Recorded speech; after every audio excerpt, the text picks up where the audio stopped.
দুর্যোগপূর্ণ পরিস্থিতির মধ্য দিয়ে যাচ্ছি। আপনারা জানেন এই সরকার মাত্র 15 দিন হলো দায়িত্ব গ্রহণ করেছে। বাংলাদেশের মানুষ দীর্ঘ সময় ধরে তাদের বিভিন্ন দাবি এবং তাদের যৌক্তিক বিভিন্ন দাবি উত্থাপন করার সুযোগ পাচ্ছিল না। বিগত সরকারের আমলে তারা সেই দাবিগুলো উত্থাপন করছে। তাদের প্রতি আমাদের আহ্বান থাকবে নিয়মতান্ত্রিকভাবে গণতান্ত্রিক আপনাদের যে আন্দোলনের অধিকার সেটা আপনারা করবেন। তবে এই দুর্যোগপূর্ণ এবং সংকটকালীন মুহূর্তে সব পক্ষের প্রতি আহ্বান থাকবে এই ধৈর্য ধরে আমাদের অপেক্ষা করার এবং আমরা সবারই দাবি শুনব। তবে দেশের সার্বিক পরিস্থিতি স্বাভাবিক হলে আমরা একটি আমাদের রেজওয়ানা হাসান আপা বললেন যে আমাদের একটি কমিটি হবে, স্বরাষ্ট্রমন্ত্রী উপদেষ্টা আজ কথা বলবেন এবং একটি সুষ্ঠু উপায়ে যাতে আমরা তাদের কাছে পৌঁছাতে পারি, তাদের দাবিগুলো শুনতে পারি এবং সমাধান করতে পারি সেদিকে যাওয়া হচ্ছে।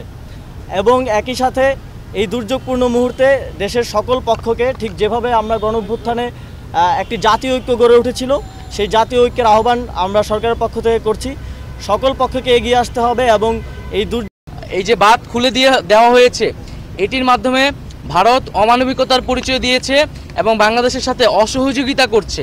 আমরা আহ্বান করব, আমরা আশা করব যে দ্রুত সময়ের মধ্যে ভারত বাংলাদেশের জনগণ বিরোধী এ ধরনের নীতি থেকে সরে আসবে। দুর্যোগপূর্ণ এবং সংকটকালীন মুহূর্তে সব পক্ষের প্রতি আহ্বান থাকবে এই ধৈর্য ধরে আমাদের অপেক্ষা করার এবং আমরা সবারই দাবি শুনব।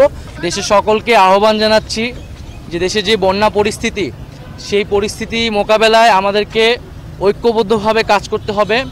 গণঅভ্যুত্থানে যেভাবে জাতি ঐক্যবদ্ধ হয়েছিল আমরা একইভাবে দেশের সকল সামাজিক রাজনৈতিক শক্তি এবং রাষ্ট্রীয় শক্তির প্রতি আহ্বান জানিয়েছি, নির্দেশনা দিয়েছি যাতে আমরা একত্রে এই বন্যা পরিস্থিতিকে মোকাবেলা করতে পারি এবং বাংলাদেশের মানুষকে রক্ষা করতে পারি। সেই জায়গা থেকে কিন্তু আমরা সরকারি বেসরকারি সকল প্রতিষ্ঠানের কাছে নির্দেশনা দিয়েছি এগিয়ে আসার জন্য। তিন বাহিনীর প্রধানের সাথেও আমরা আলোচনা হচ্ছে যে কিভাবে আরও দক্ষতার সাথে আমরা মানুষদেরকে উদ্ধার করতে পারি এবং সকলের কাছে সরকারের পক্ষ থেকে সেই আহ্বানটি থাকবে যাতে আমরা একত্রে কাজ করতে পারি। ব্যবসায়ীদের প্রতি বিশেষ আহ্বান থাকবে যাতে তারা এখানে মানবিক দৃষ্টিকোণ থেকে এগিয়ে আসে এবং সরকারকে সহযোগিতা করে।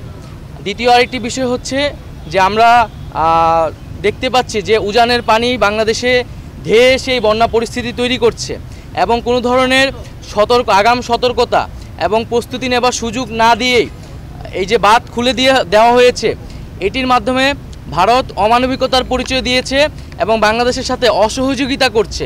আমরা আহ্বান করব, আমরা আশা করব যে দ্রুত সময়ের মধ্যে ভারত বাংলাদেশের জনগণ বিরোধী এ ধরনের নীতি থেকে সরে আসবে এবং আমরা কিভাবে একত্রে বাংলাদেশের জনগণ এবং ভারতের জনগণকে এ ধরনের প্রাকৃতিক দুর্যোগ থেকে রক্ষা করতে পারি সেই বিষয়ে সুষ্ঠু সমাধানের পথ বের করতে হবে। বাংলাদেশের মানুষ এই বিষয়টি নিয়ে, শিক্ষার্থী এবং জনগণ ভারতের এই নীতি নিয়ে কিন্তু ক্ষুব্ধ এবং বাংলাদেশের জনগণ দীর্ঘদিন ধরে বাংলাদেশের যে পানির ন্যায্য হিস্সা সেটির জন্য আন্দোলন করছে, সেটির জন্য কথা বলে আসছে। তো আমরা আশা করব যে ভারত বাংলাদেশের সম্পর্কের ভিতরে কোনো টানাপোড়েন যাতে না রাখা হয় এবং একটা ন্যায্যতার ভিত্তিতে যাতে ভারত বাংলাদেশের রাষ্ট্রীয় সম্পর্ক প্রতিস্থাপন করা হয়। জাতীয়ভাবে একটি দুর্যোগ